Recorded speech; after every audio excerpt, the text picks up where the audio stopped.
reason for this joy I can't control. I wanna sing, I wanna dance, and give everyone a chance to hear about this endless love I know. Oh, what you give to me is not for me to keep, it's for the world to see your love.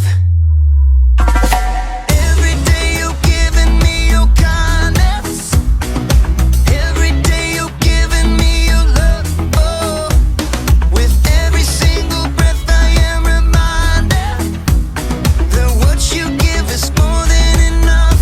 So I'll give a little kindness, give a little kindness, give a little love away. Give a little kindness, give a little kindness, give a little love away.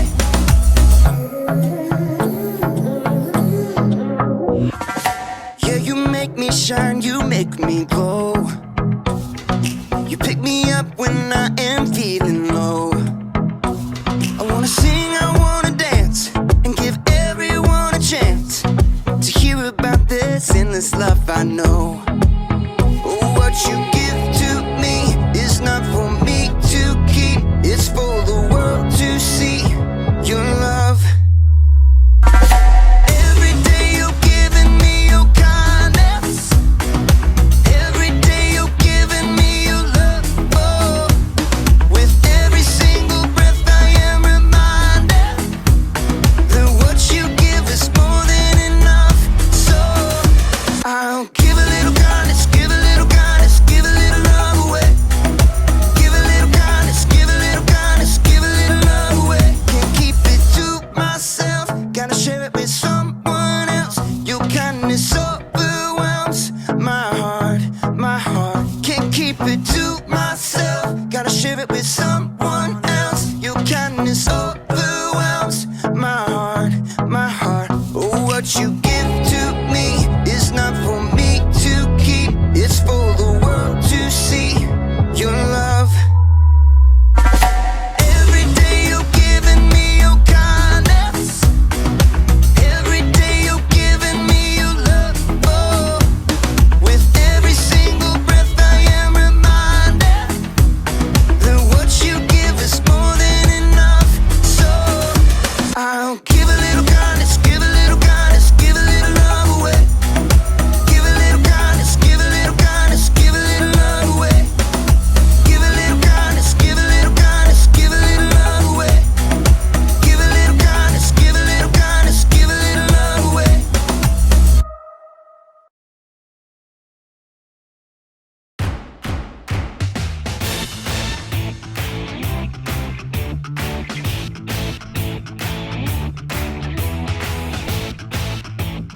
What's up, people? I am Haley, and I hope you came to cheer today because I am and always have been a super fan. I'm telling you, the town I grew up in, we all rooted for the home team. We ate, drank, and slept orange. And whether we were there in the stands or watching from home, we cheered our hearts and our lungs out for our team. That's what's called kindness. Kindness is showing others they are valuable by how you treat them. And if you're wearing orange like me, you can expect some first-class treatment. But if you're wearing blue, then that means you're a fan of that other team, our rivals. I can tell you what they're like. They're mean. They're cheaters. They eat broccoli.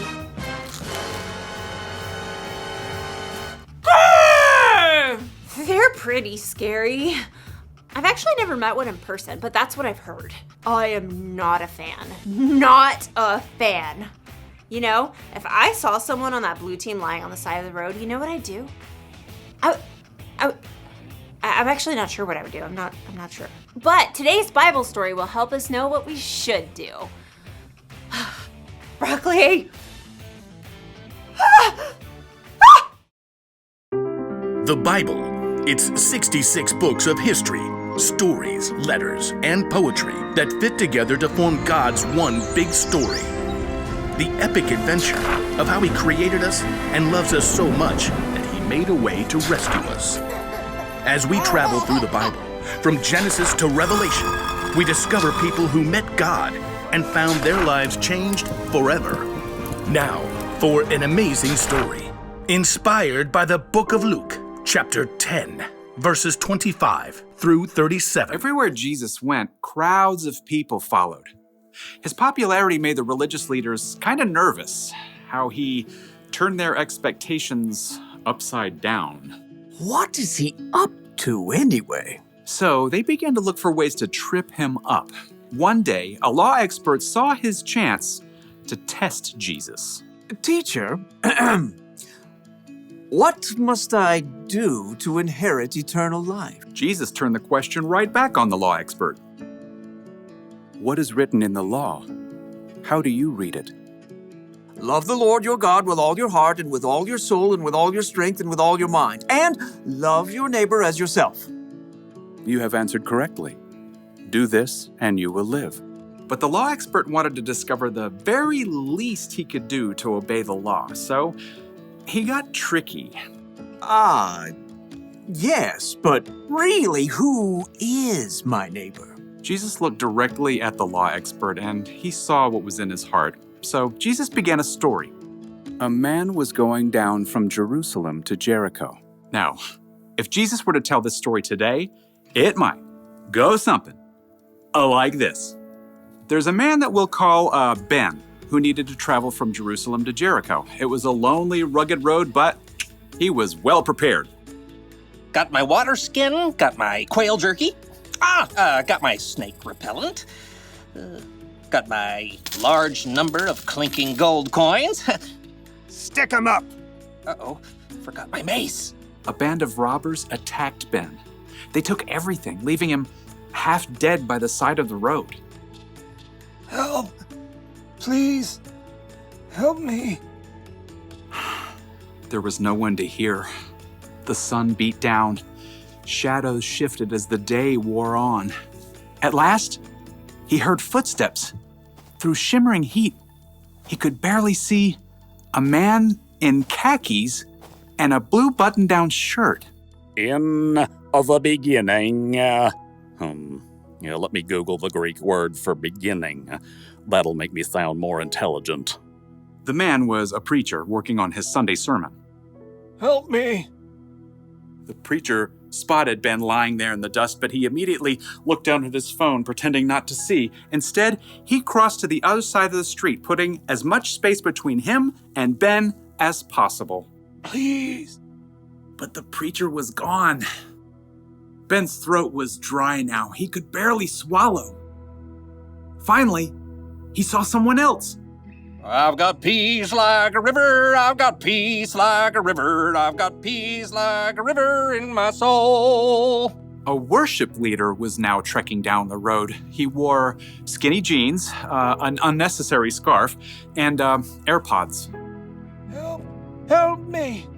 Well, the worship leader definitely saw Ben, but he cranked up the volume on his AirPods and shimmied to the other side of the road as he passed.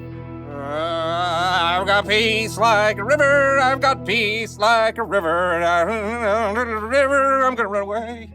As the man's voice faded away, Ben was left in despair. Shadows lengthened as evening approached. Once again, Ben heard someone coming. Turning his head, he could just barely make out a donkey.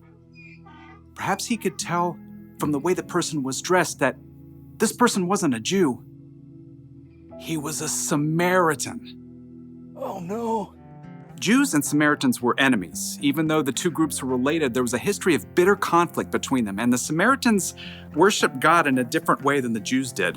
Long story short, a Samaritan would have been the last person Ben would have wished to find him. What's that by the road? Instead of ignoring Ben, though, the Samaritan man slowed down and got off his donkey. Oh no, who did this? The Samaritan quickly rummaged for supplies in his bag. Here, have some water. Those are nasty gashes. I've got oil and wine to clean them out.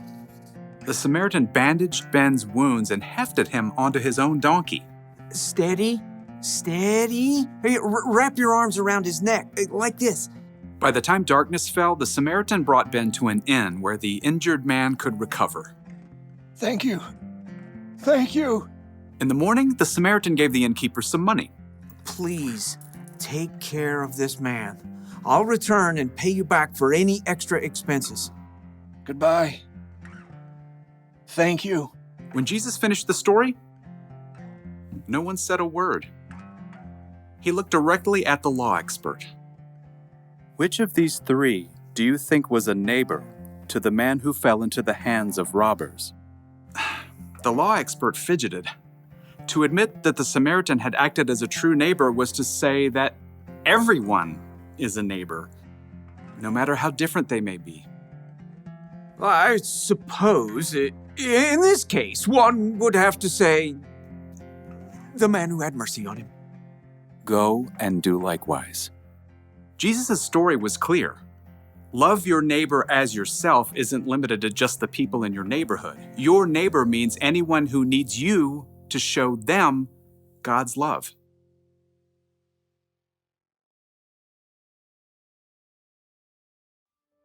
So Jesus said to love your neighbor as you love yourself. And who is your neighbor? Well, it's the person who lives next door to you, or in your apartment building, or in your neighborhood, or the town you grew up in, or your country, or your planet. In short, your neighbor is everyone.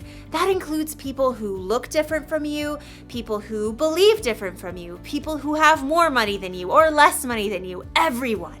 Jesus said we should go and be kind to all of those people. It kind of makes me think of the fans of that blue team. If I'm supposed to be kind to everyone, that includes them. But how? How can I be kind to someone who's so different? Maybe I could try putting myself in their shoes. Whoa. Well, that's a start.